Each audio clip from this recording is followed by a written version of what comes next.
Welcome to episode 85 of New Slang. I'm your host, Thomas Mooney, and this time around, I'm joined by up-and-coming Texas songwriter Jarrod Morris. This is one of those pre-quarantine interviews that feels like it was a year ago, but actually was just the first week of March. I sat down with Jarrod at Blue Light here in Lubbock. He was playing a Thursday night, and so I showed up around soundcheck, and we sat down for a few minutes to record this. For those unfamiliar with Jarrod, he released his debut record, West of East, last year. It's a little bit over a year old now. Jarrod has a bit of a carefree and easygoing demeanor. He's a very easy conversationalist. He has a bit of an interesting upbringing and path into songwriting. So he comes from a family with some wealth. There's obviously nothing wrong with that, but he mentioned how, I guess it could have been easier, maybe not easier, but it would have been less surprising had he gone into medical or law school. But instead, of course, he became a songwriter. Now, I only mention that because Jarrod's really self-aware, which that sounds kind of like a strange way to describe someone without it sounding like a backhanded compliment of sorts. You'd like to think everyone was self-aware, but we all know that's not the case. But what I mean by that is that Jarrod's aware of how that can look. He's aware that, it can look like rich kid playing dress up, playing cowboy songs. But there's something really genuine and authentic about Jarrod's writing and his experience. For starters, he's not just a songwriter, he shoes horses. When working with animals, there's a lot of patience that goes into any of those lines of work. You can't really show frustration. That frustration is just fruitless. I'd like to think that even like the most pious and virtuous people, if they did shoe horses, it would be a humbling experience.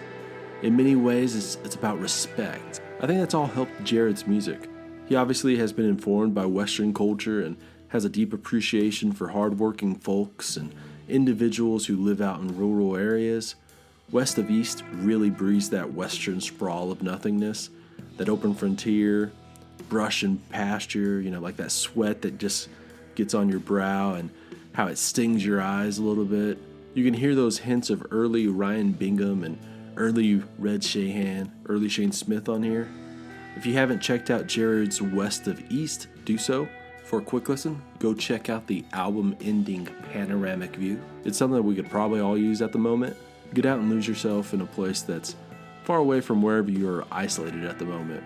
As always, subscribe to New Slang if you are listening for your first time. Do so on iTunes, Spotify, Google Play, etc. Leave an iTunes review if you haven't before. Tell me who I should try and get as a guest on a future episode. Follow me on Twitter at _newslang. Go give us a like on Facebook. Okay, yeah, let's go ahead and go on to the episode. Here is Jarrod Morris. We got a little Bingham hat. Yeah, Okay. yeah, I think we might be on the same page. I think so, man. I think we're on the same page. A little bit. That's what we were joking about earlier is like, most of these bands like freaking rock it out. And it's cool, man. It's like, and then I get up there and just ding, ding, ding, ding, ding. I'm like, oh, buddy. It's what the kids want to hear, Hey, I mean, the kids, I'm convinced the kids don't know what they want. They don't. So, no, like the that's- masses don't. Absolutely not. And kids don't even know I didn't know what I wanted to hear. Yeah. Most of it was just like, oh, this is cool. Yeah, man, I'm into it too. Yeah. You know what I mean? Like your friends make the decision for you almost. Yeah. Most people don't have a strong enough constitution to be like, no, I like this. Yeah. You can see people if it's even kind of like an empty room, that are just like looking around.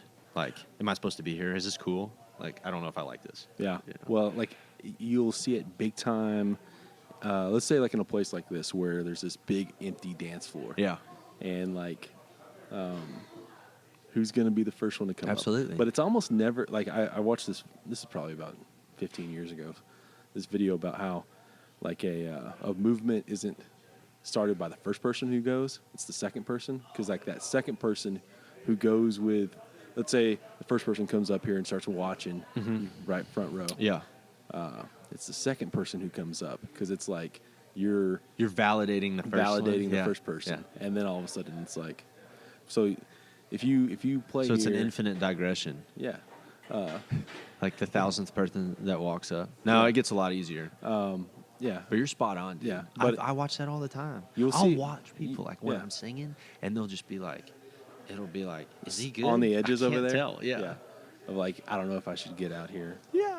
Yeah. Yeah. And I'm like, if I like it, I like it, dude. I'm just like, Yeah. if anything, if it was an empty room, I'd be like, fuck yeah, man, that's good. I like that, you know. I don't ever like stand here in the middle anymore though. No, I've never been like that. I've kind of been like sound booth. Yeah. Kind of around that area. Yeah. Mainly because the sound booth's there for a reason, like in that spot for a reason. You know what I mean? Oh, for sure. Oh, yeah, absolutely. Yeah, you're So, going like, to catch the best sound. Yeah, that's- there ain't no doubt about it. That's how I've always kind of played it. Uh-huh. Or over here on the corners. Yeah. Just because. Are you going to hang out tonight, or are you Yeah, I'll going be to cut here. out? Yeah. You will? All Yeah, right, yeah. cool. We're already rolling. So. Oh, we are? Yeah, yeah. Oh, right on. Yeah, that's the we're way just- I like to do it, man. Yeah, this is not. So now I have to turn on my stick. Yeah. You know, Exactly. Just bringing the country music to the Yeah. people. So what? Yeah. What kind of grit are you? What kind, did you say what kind of grit? Yeah. You know, just that road grit. You know, we just got a gritty bunch of guys. Yeah. I can't even joke about it. 80 grit. Just a. 40. I'd say like 90. You know, just 90 grit. Are you saying grit? Grit. Yes. Grit. Yeah. 80 grit. What does Yeah. that mean? You never like sanded anything down before? Oh, okay. Yeah, all right. But- There we go. but, yeah, I mean, you know, not. like- I'm not a big. No, I mean, I can't say I've sanded a bunch of stuff. That But makes you know more what I mean. sense now. No, like yeah. this band has a whole lot of grit. They got a lot of rust and guts and grind. Yeah. I don't even know if we do. Wrong. It's pretty much like, well, you know Ben. So Ben Hussey's a bass player. And then Cody Angel plays the pedal steel. But all these dudes are like so experienced. And man, I was just like super, super fortunate. There was like a domino effect. Even putting a band together is the same way what we were talking about with like people Having liking one- music. yeah, right. You know, it took me freaking forever, dude. I couldn't get a band together. Like, could not get good players together until there was like one dude who people knew, and it was Ben. You know, and it was like, man, I dig it. And so I got him on board, and then it like literally all fell into place in like 2 months. Right.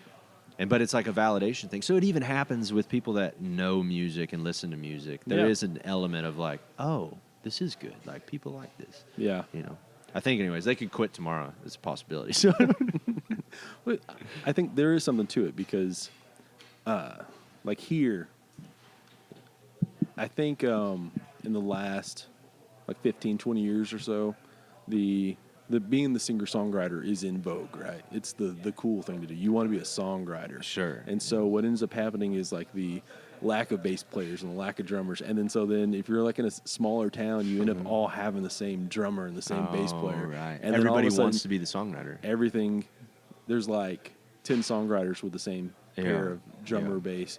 Yeah. And then it all becomes homogenized where everyone kind of sounds like that just because like Absolutely. the same gear. the Heck same, yeah, man. Have you, I mean, like, you know, you said you're putting this band together.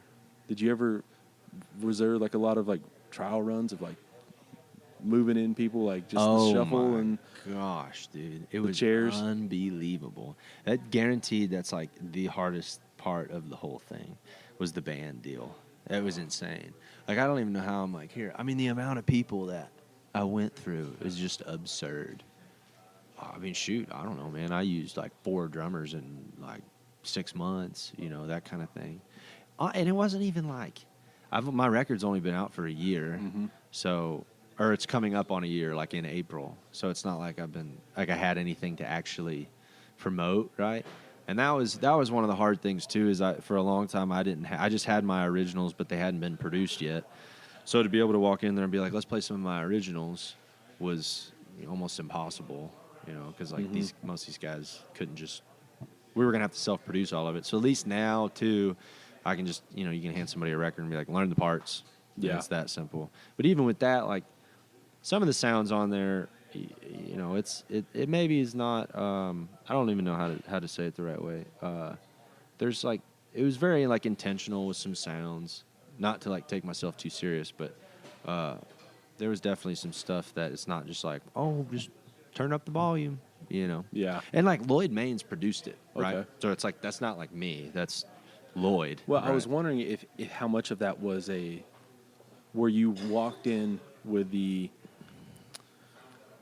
like a little bit of like an idea of what you wanted a song to sound like, or if these were more fleshed out and before going in, you know what I mean? Yeah. Or were they built in the studio as far as like, hey, I don't really know the direction of what this song is. I Yeah. know what the bones of this song are, but I Sure. don't know.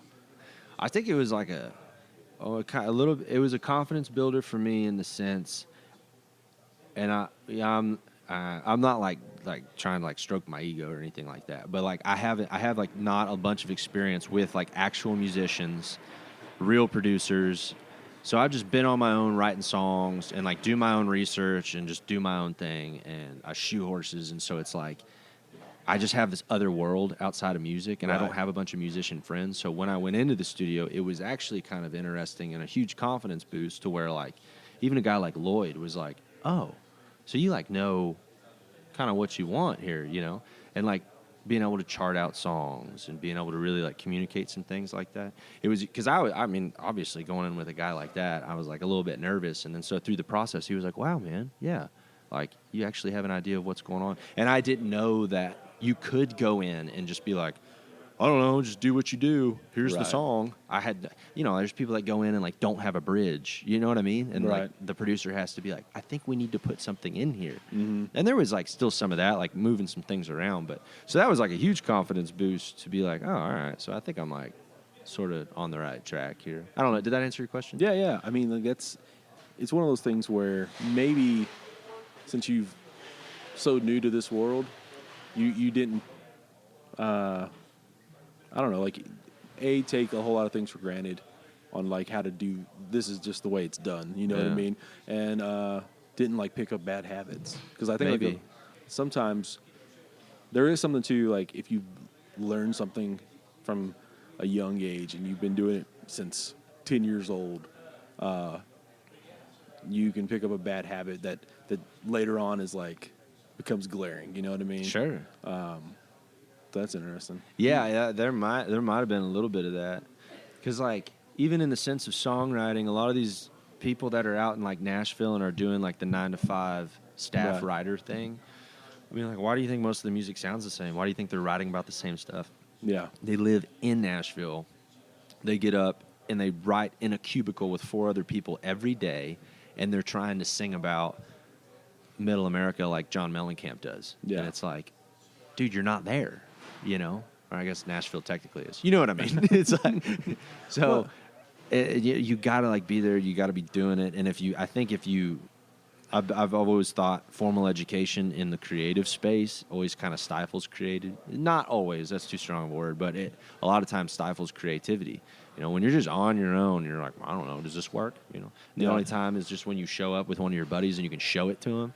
As opposed to having that constant, like, well, that's weird that you didn't go to the 2 there. You know, it's like, you know, just let it rip and see what happens. There is that quote from Terry Allen to Lloyd Maines where there's this story where, like, Terry wasn't keeping time right. And Lloyd, this is like when they were cutting Lubbock on everything, I think. Mm-hmm. And he was like, no, you need to go and keep on time. And he kept on playing the song differently. And Terry was like, Lloyd, it's music, not algebra. You know, and there is like that other part of the brain for a lot of these guys who it's an equation versus a piece of art, you know, and that's absolutely. Now, granted, like, those guys are wise beyond their years and a lot of that kind of stuff, and can think of things in an abstract way that I can't even imagine. Sure. But there is it's a balance, you know. I mean, there's some of those dudes. I think it's just it's different. Like, everybody has just sort of a different thing. Yeah. You know, there's a bunch of guitar players that I'll play with. Like, I'm not technically the greatest guitar player, but I think I can come up with like pretty cool stuff, right? Melodically, like interesting chord formations and things like that. And when I play with really, really talented guitarists, and they'll be like, "What is that? What are you doing?" And I'm like, I don't know. My guitar was like in a weird tuning one day, and I accidentally played this. You know what I mean? Right. And they're like, well, that's odd. But they would have never done that, right? Because everything's so like structured for them. So sometimes that can be crippling. But then at the same time, that guy, you can call him 2 hours before a gig, and he's going to know his stuff, and he's going to be able to kill it. I can't do that. Yeah. Never could do that. You give me 2 weeks, and I'm just going to be like, oh, well. Yeah. I would just play it the way I want to play it, right? So everybody has their deal, their thing. Well, that's and if you're a songwriter or like the lead, it doesn't necessarily even have to be in like the lead lyricist, but if like you, because there's plenty of people who like lead bands or never sing, right? They're just guitar players or whatever. If you're like that chief artist in a band, it's good to be able to go into that other world and not have to paint by the colors and or like be inside the lines and just run wild. And then maybe have other guys be able to like rein you in, you know, to make it where you can I hate to say it like this, but like box it up and give it to the masses. You know what I mean? Because like you were saying earlier, like I'm convinced like the kids don't know what they want. Like, you know what I mean? Like you're kind of just, if one of your buddies knows this band and then you go with them and you're like, oh, this is good. You know, it's the opening of the door, and then you just kind of fall in line in a lot of ways. Yeah, so you just get the thumbs up from somebody who's like considered the cool person. Yeah. And it spreads like wildfire. There's like that, I think it's a meme, where it's like a couple good-looking girls, you know, and they're looking back at the camera like all like with like a stanky face, you know, like they don't like it, you know. And it says underneath it, you know, when you play their favorite song 2 months before it's their favorite song, right? They're like, what is this? I don't like this. You know, until everybody else likes it. I think it's probably always been like that, but I always like the whoever this guy plays at bar, right? And there's like 10 people there, and then he breaks, right? And then all of a sudden, man, I was at that show. And you're like, right? No, there was probably 10 people there, and you were not one of those 10. Yeah, absolutely. But everyone, and it's you hear stories about like that, especially like in the 70s and 80s about, oh man, I saw whoever at whatever bar, and you're like, well, you know, and then probably didn't. But. Yeah, no kidding. Yeah, I have a bunch of family members like that. Yeah, those ones that, man, I saw George Strait. And I'm like, oh, gosh, here we go. My local coffee shop. Yeah, but there's, I forget what I was going to say. This episode is brought to you by the Blue Light Live here in Lubbock, Texas. Obviously, the coronavirus pandemic has had a massive impact on the music industry and on our daily lives at large. The Blue Light has been closed for nearly 2 months now. And if you're like me, you're probably jonesing for some live music, perhaps a Lone Star beer or a round of burn shots from your favorite bartender. If you're truly missing the place, there are 2 things you can do. For starters, Lubbock songwriter Charlie Stout and 49 other songwriters have come together for a 50-song compilation called Monday Night Lights. It's 50 demo-style recordings for $50, where all the proceeds will be going to furloughed bar staff at Blue Light Live. All you have to do is head over to mondaynightlights.com. You'll be getting songs from the likes of Josh Abbott and Wade Bowen and William Clark Green, to up-and-comers like Slade Coulter and Morgan Rutherford, to Blue Light singer-songwriter competition winners like Juliet McConkey, Isaac Hoskins, and Kenneth O'Meara. You'll recognize a whole lot of people on this list, just too many to name right here. Trust me when I say you will want to get Monday Night Lights. It's just an incredible collection of incredible songwriters. There's also some pretty cool limited edition poster prints that Charlie has for sale on the site, where those proceeds will obviously be going to bar staff as well. And we will probably end up having some other cool items listed on mondaynightlights.com as well pretty soon. Again, mondaynightlights.com. We've already raised a good chunk of money so far. We're super proud of how this all came together and proud of how many people have shared the compilation and everything. But as you know, more can always help. And of course, head over to bluelightlubbock.com. Click on the merch tab. They have koozies and t-shirts and caps. I swear, if you put on a Blue Light cap and a t-shirt, it almost feels like you're there if you close your eyes. Especially if you've already thrown on the Monday Night Lights compilation. Okay, back to the episode. Yeah, I don't know what I was going to say. Well, you mentioned shoeing horses. Yeah. How'd you get into that? Yeah. My brother-in-law is a horse shoer. And so, like, at the end of high school, I started working for him. And I didn't really grow up around it. So I'm from Decatur, which is like a big rodeo town. Mm-hmm. But it just never really was my thing. And then started shoeing. And I guess I apprenticed with him for, I don't know, like total 5-6 years, making like no money.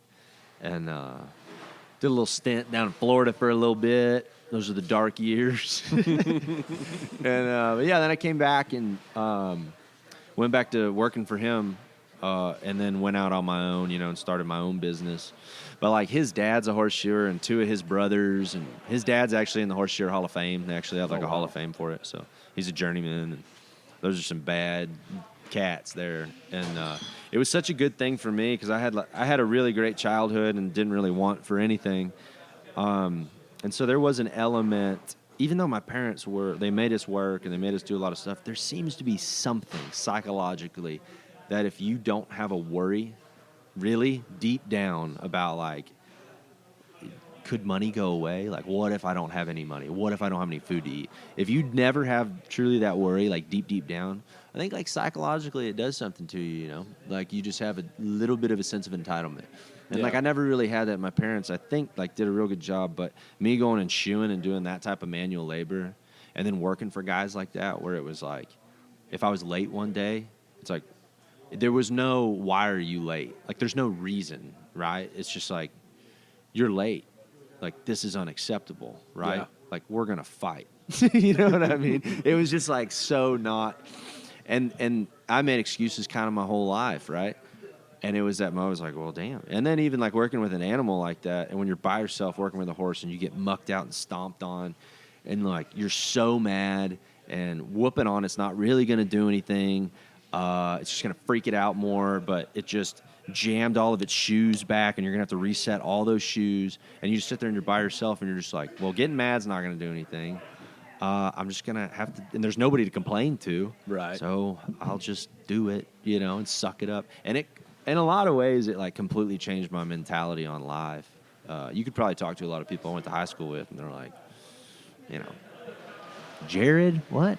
Yeah. And So there is something to the always like having that safety net of like just, I mean, like that's why like a guy like Towns Van Zandt, he came from money and from wealth, and he was always trying to like lose that image just to get some kind of authenticity, some kind of genuine, and which is ironically unauthentic. Yeah. Isn't it? I think like you can go, like I don't think you have to do that to be a great songwriter. Yeah, you know what I mean? Yeah, for sure. Like the self-sabotage thing. Yeah, you don't have to. Like the example me and my friends always use is like you don't have to go work in a coal mine to get like a sense of appreciation or you know what I mean, to get that experience. And it's a little bit of authenticity goes a long way. You know what I mean? But it is interesting to see a lot of these guys who kind of come from something like Guy Clark's. I think his dad was like a lawyer, Yeah. So it's not like he came from nothing, but like you always kind of try and a lot of those guys try to find that sense of nothing. Yeah. Well, even like I've noticed, even for me, it's this way where people that come from maybe like a successful family or an upbringing where it's like this is what you do with your life, right? The idea of like going and being a like singer-songwriters, at least in my family, nobody did that. I don't come from a musical family. Everybody's like doctors and lawyers and they own ranches. And then that's like in my song. Like there's a song called Losing Streak. In the bridge, I say, they're all doctors, lawyers, ranchers' sons, but I'm a horseshoer not doing too much. And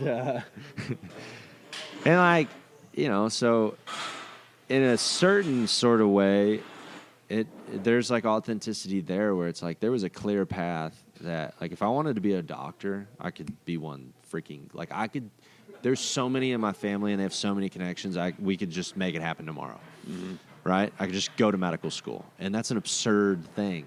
But it's like what? I'm a freaking horseshoer that just works his tail off and then tries to write songs and do this little thing. Well, I think like just even a simple example for like the average person is like when I was going to school, my freshman year, fucked off kind of stuff, right? You don't say. And it's one of those things where if somebody else is paying for it, It's a lot Yeah, easier man. and that's why whenever you see like a 25, 27, 45, however old after your traditional freshman or sophomore, whatever, junior, if they're paying for it, that's why those people are like fucking studying hard and like doing the work. It's a lot. crazy, isn't it? And then like, If you're paying tuition, you know yourself, what's, you know, dude, it is nuts. And you sometimes you don't even know psychologically that you're that person. Like you think like, well, I'm not entitled, and I do my thing until like I don't know, you hit a moment that, like even growing up for me, like having a nice car, like having nice clothes or something like that, and kind of being put together all the time. I wouldn't say it was like super important to me. Like I wasn't like obsessed with what people thought about me or something. But in relation to now, I would look at like my 19-year-old self and be like, dude, fucking. Can I cuss on here? I don't know. yeah. Be like, fucking get over yourself, dude. You don't pay for shit. Yeah. What are you talking about? Like, you have a nice car. Dad bought you that, you little turd. And so, like, now, I don't know. Like, I'll go somewhere and I'm just kind of wearing what I wear because I like it. And I just drive my little beater and because it is, I just like it and I bought it. And I don't know. It's like, I don't care. I care less now what people think with shittier stuff. Yeah. You know what I mean? Yeah. Well, than when I had nicer things. A lot of times especially with clothes, is you realize function over everything else. You know what I mean? Oh, like yeah. practicality of like just a pair of jeans or a comfortable pair of boots versus. That's why I cardboard fucking- starch my jeans because it's so comfortable.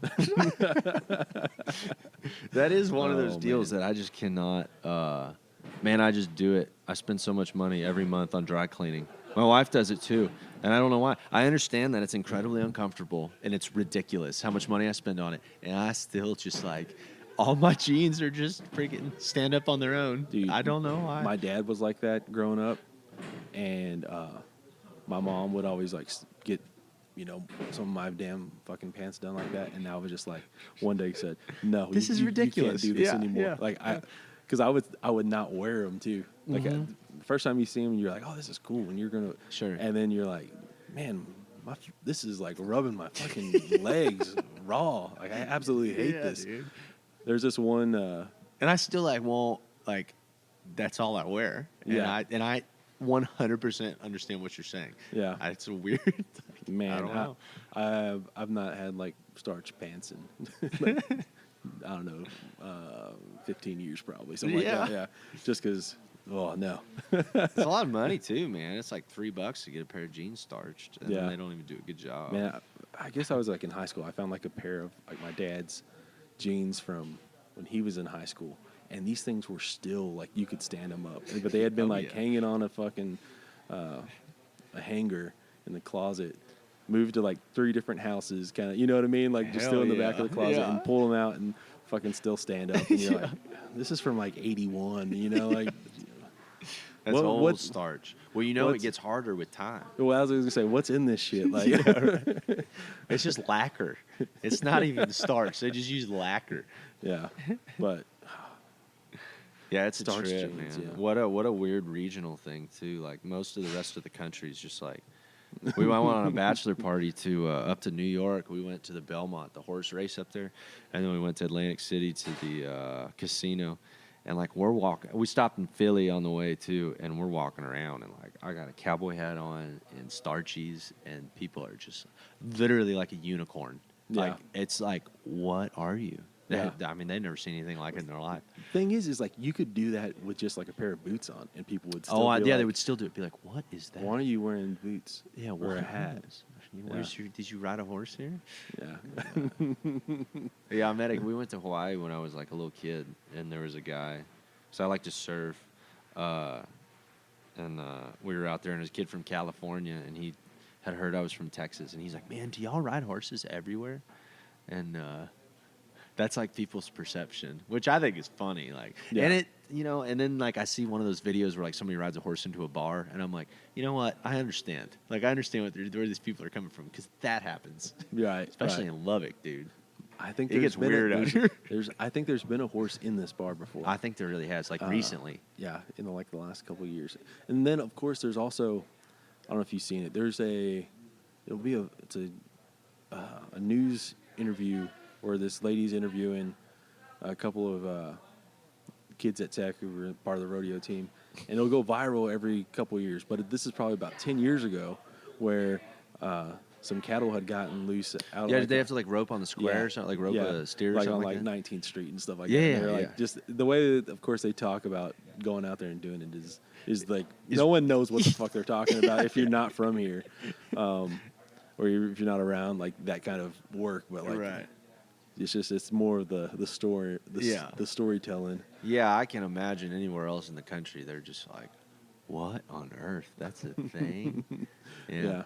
You know what's interesting about, we were talking about people being trendsetters. Essentially, that's what we were talking about, right? Like, most folks can't be the first one to make a decision on whether or not they like. Well, that goes for like fashion, that goes for music, anything. And what I've noticed is like the cowboy crowd and the rodeo crowd, a lot of times are the trendsetters. So like a lot of the stuff that they like wear, fashion-wise, like I can see like one of those cats wear a hat, and 2 years later, everybody's wearing a hat. Yeah. Right? Like that same hat, ball cap, whatever it is. Like whatever kind of shirt they're wearing, 2 years later, everybody in like the country bar, right, air quotes, is wearing the exact same thing. And then like music as well. You know, they'll be listening to something and it's cool with like the rodeo crowd. At least like in kind of the Texas scene, you know, it sort of filters out to everything else.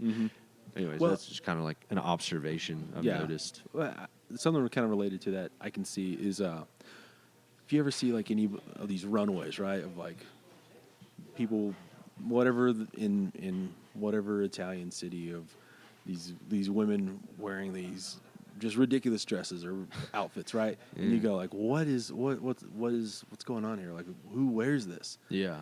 And I think what people don't understand about that is like that whatever they're doing is not the practical version of that.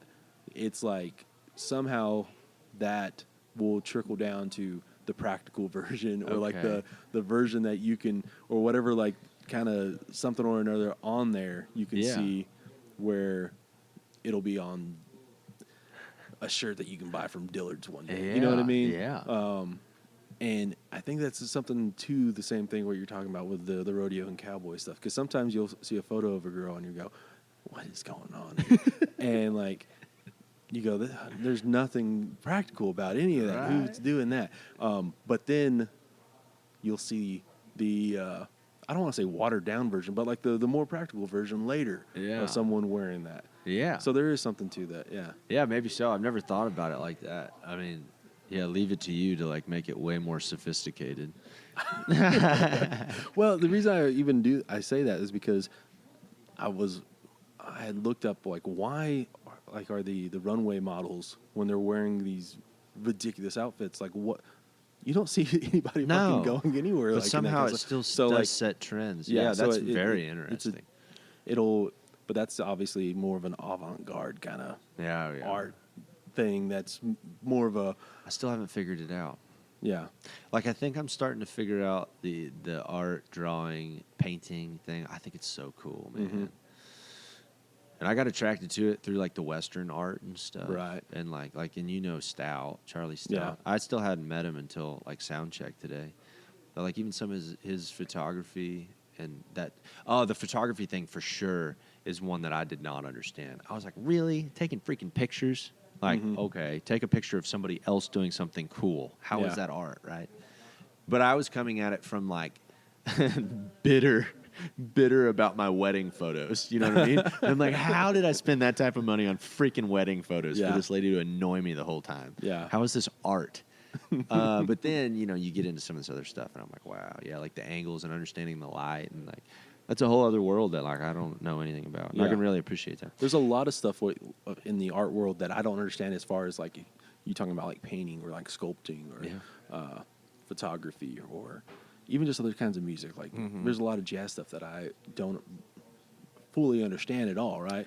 But I will say though, is like when it is good, you don't know why it's good, but you're it's like, just good. Fuck, man, Yeah, you that can't is put your good. finger on it. Yeah, but you're like, I have not studied this field at all, but like that is a good piece of art. But then there's times that it's supposed to be like this really high level art, and you're like, dude, this is crap. Yeah. You know what I mean? It's they're like, no, he's really trying to portray the struggle of the Native American culture and Eastern America. And you're like, no, that's a bean taped to a freaking wall. Yeah. That's not. Well, there is like the banana taped to the wall thing.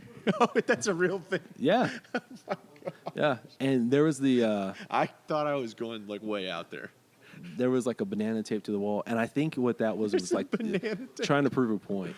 Well, at what point? Of like how ridiculous this is. Oh. Like it was more of like the irony side of it. Like- but there is this one. Like if I was that guy, I would want to just sit there and watch people look at it. There is this one. Try to figure it out.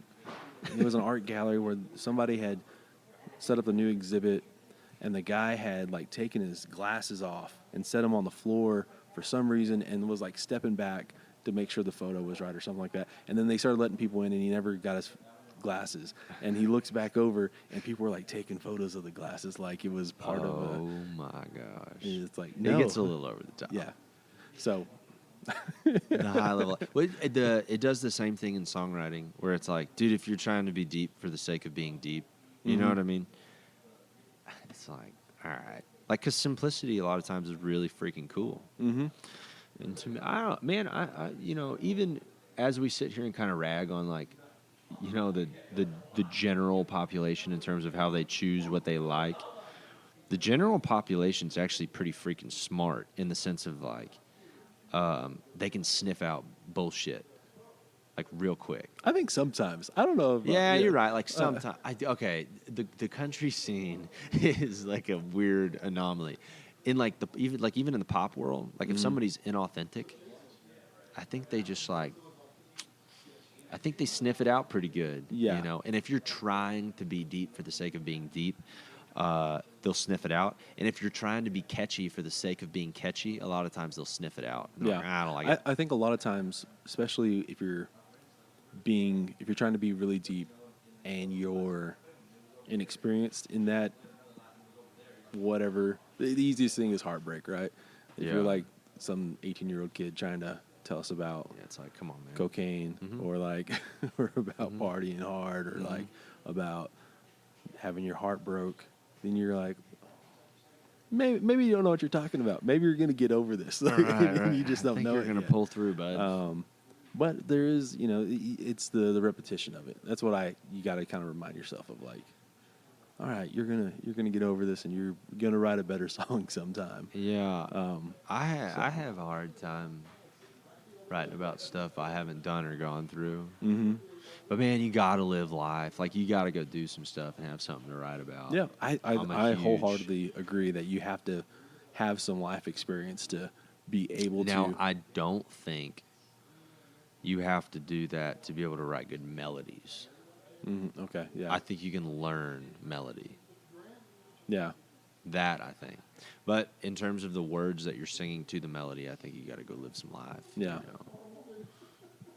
I do think that. The melody's like a real elusive thing. It's wild. It doesn't seem like that many people really like focus on it that much. I mean, that's the number one. That is what gives the words really impact and meaning, and like how it's communicated in the moment is the melody. But like most co-writes that I have, like we don't even like talk about melody. Like somebody starts singing something, and then they go here for the chorus, and it's like, all right, that's what we're gonna do. And you know, some of these like really good songwriters that I see, they don't do that. They sit there like, why do we go here? Like, where are we building this thing in the verse to the chorus? Like, where is this thing supposed to go? Where is it supposed to finish? Like, they're very, very, as specific as they are with their lyrics, they're that specific with their melodies. You know, it's not just like throwaway, like, oh, let's just sing something. yeah. That happens a lot. I've seen some co-writing done, and it is interesting where you. A lot of times, I think people think just, you know, it's like, oh, we're gonna write a song, and we just start on that first verse, and then we just go, oh, that's good, and then you go on to a second verse, and you're like, oh, that's good, and then you go to a chord, and it's not like that. A lot of times, you know, it's starting from the middle or starting from like, and then trying to figure out, like a great songwriter is trying to, once you got some kind of rough estimate, trying to figure out what's wrong with the song, and pluck those things out, Yeah, man. or like what makes it, you know, a smooth break between everything, you know. Yeah, I think it was Radney Foster that talked about most of the first verses that he writes end up being his second verse. Mm-hmm. Don't quote me on that. I don't know if that was specifically him. I think it was. Which is like the prime example of like not just sitting there and going, nah, that's good. Mm-hmm. Like, come on, man. Mull it over, push it around. Yeah. Figure out what's going to work. And then scrapping songs. Who's the person that said like they find creativity in destruction? Like whenever they would, maybe it was like a painter or something, and he would always destroy all of his artwork because he thought he was going to be more creative if he destroyed the stuff in the past. Well, that's interesting. I don't know.